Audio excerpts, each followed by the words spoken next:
It's the Real Estate Podcast, brought to you by ANZ Home Loans for financial well-beings. Hey, welcome back to another episode of the Real Estate Breakfast, covering the very latest in property news. You see, even across the Easter weekend break, we are here. And you'll find us on iHeartRadio, Spotify, Apple Podcasts, as well as Amazon and about 50 others. It is the long weekend. It is a Saturday. It's about this time of the Easter break. You kind of forget which day you're in. But it is Saturday, March the 30th. April is nearly here. And let's go to Anthony Landahl, the Managing Director of Equilibria Finance, who is back with us. Good morning, Anthony. You are in, where are you? Wagga Wagga. I am in downtown Wagga Wagga for the long weekend, and as you say, the Easter long weekend's always a nice little break after 3 or 4 months.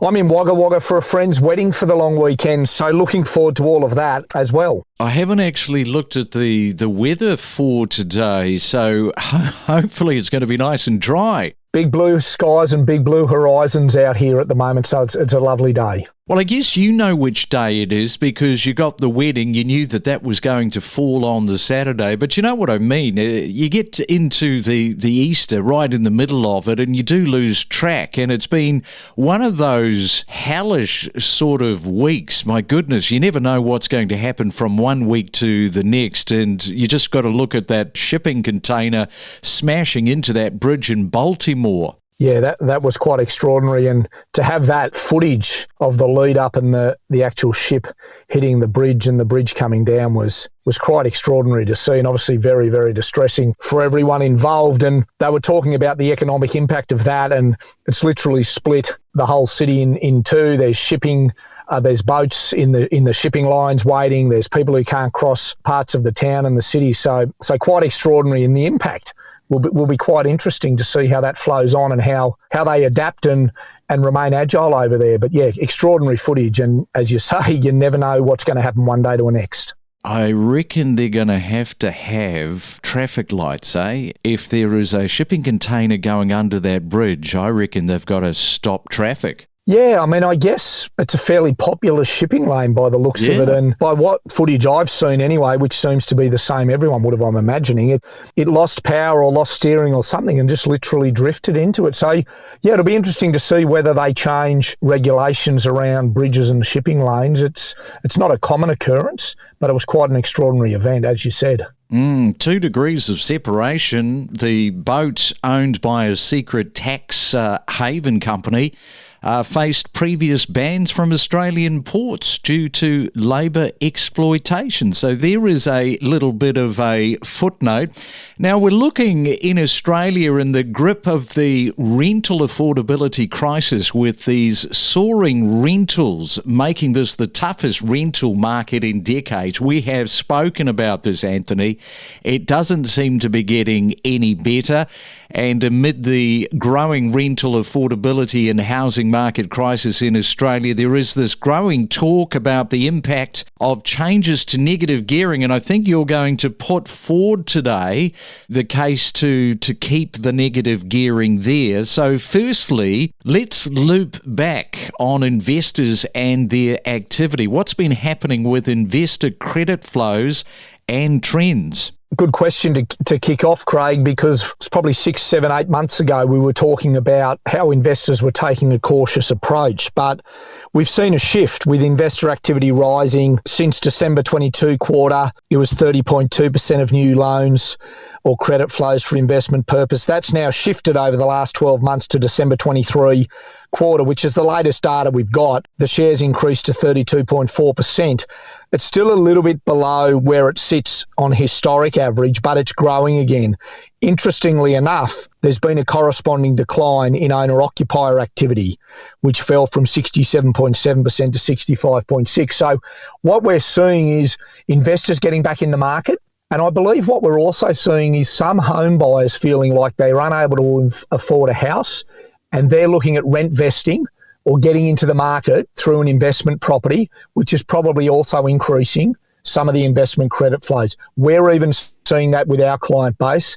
Some people who can't get into the market as an owner-occupier looking at an investment as an option. Now, as I mentioned, we have sort of covered this quite tirelessly, but with good reason, because it is just affecting so many people. What have you sort of seen recently in terms of just how dire this is? Yeah, look, in terms of rental affordability in the housing market, we touched on it, but it sort of helps frame the conversation. We touched on it last time. Rental affordability has been captured as the worst in 17 years. Essentially nationwide and in the regional areas, vacancy rates are below 1%. So what that's doing is, one, it's driving up the costs of rents. Two, it's actually putting rent out of reach of many, many Australians in terms of where they want to live. And three, it is pushing some people back into the homeowners market. So the affordability crisis is as bad as it's been for 17 years. And to put it starkly, the reality of our chronic supply shortage, there was 160,000 new homes built last 12 months. There was 600,000 new migrants. Now, those new migrants are either looking for properties to rent, or some of them are going, it's too expensive to rent, we're going to buy. So we are not building enough houses for the volume of migrants that the current government is bringing into Australia. That is for sure. All right, this is Anthony Landahl. He is with me. He's from Equilibria Finance. It is a Saturday morning. We'll come back and we will get into this whole question about negative gearing. We'll do that next. Every morning from 6 a.m, we bring you the latest real estate news with diverse perspectives from leading industry experts. We deliver the most property podcasts across Australia every week. It is that March, April, May are our three strongest sales months of the year in Hervey Bay. Yeah, that's interesting, because if you look at the offshore interest in the Australian real estate market, it is surging at the moment, fueled by factors like a favourable exchange rate. Yeah, 100%. Another thing we haven't really tapped into is obviously with the Olympics coming to the Sunshine Coast as well. If you look at the infrastructure, when we're driving back and forth between Brisbane and Hervey Bay, you have a look at the infrastructure going in around the Sunshine Coast directly off the Bruce Highway. That Aurora estate is like becoming another city within itself. Listen to in-depth discussions with industry leaders on investing options, understanding different suburbs with insider perspectives and exclusive tips. And it is nice to have your company on a Saturday morning around Australia, talking real estate with Anthony Landahl this morning. And I guess this is the contentious one, isn't it, Anthony? Negative gearing and how it all sort of works and who it benefits. Yeah, negative gearing has become a little bit of a political hot potato over in Australia again, with murmurings around the Labor Party as well as in some of the sections of the media around whether we should be looking at changes to negative gearing to help address this housing affordability crisis. But I think we've got to be fairly cautious about isolating one part of our taxation system and also thinking that that particular area is just for the wealthy. I mean, essentially negative gearing is for millions of investors. They use it as part of their tax planning, part of their investment strategy, part of their wealth accumulation. And it's essentially the ability to set your losses of a property against your taxable income. And it's probably the most important tax break mum and dad investors get outside of superannuation. So it's played an important role for the investor who provide rental properties to the market as part of their tax planning and their wealth accumulation to essentially be able to offset losses against their taxable income. Yeah, I mean, we say that it's contentious, especially within families, because you can be sitting around the dining room table and it is a split table. 50% of them want it removed. 50% is saying, no, we've got to keep it. Yeah, and I think we've got to understand what are the benefits and we've got to understand what are the reasons to potentially remove it. And I think a couple of important takeaways, some of the arguments around removal of negative gearing are in and around who does it benefit. About 10% of taxpayers claim rent interest deductions. There's surgeons, there's dentists. But in addition, you've got emergency service workers, you've got nurses, you've got teachers. You've got bus drivers. So it really is a tax policy for everyone. It's not a tax policy for the wealthy or for those who can just afford it. A lot of people invest in property as part of their retirement strategy, where the focus is on the capital gain. The other argument that's put up is that it loses revenue for the government. The economics of that doesn't make sense because when you look at investor behaviour, we really see that negative gearing really only starts at the beginning of an investment property journey when people are getting underway. As the years pass, it actually becomes positively geared. So those individuals are paying tax on their property. So we've got to be cautious about thinking it's just for the wealthy or thinking it's a massive tax break that only benefits a few. It's an important part of the wealth accumulation strategy for a lot of Australians who are focusing ultimately on the capital gain of the property as distinct from the rental income and managing the cash flow where they're trying to hold the property. Yeah, that's exactly it. All right, so let me paint the picture for everybody. You are sitting in a car with the windows wound up and trying to keep it nice and quiet for the podcast. You're probably dying to open the door and get a little bit of air in the car, are you? I'm in downtown Wagga Wagga on the main street, so I've just caught up with a client for a coffee and finishing the podcast. The only other point I want to make, if I've got one more minute, if that's all right, Craig, is when negative gearing was removed in New Zealand and back in 1985 we had a test case in Australia, the impact was rentals were pushed higher. Investors got out of the market. We got to be careful about what we wish for here.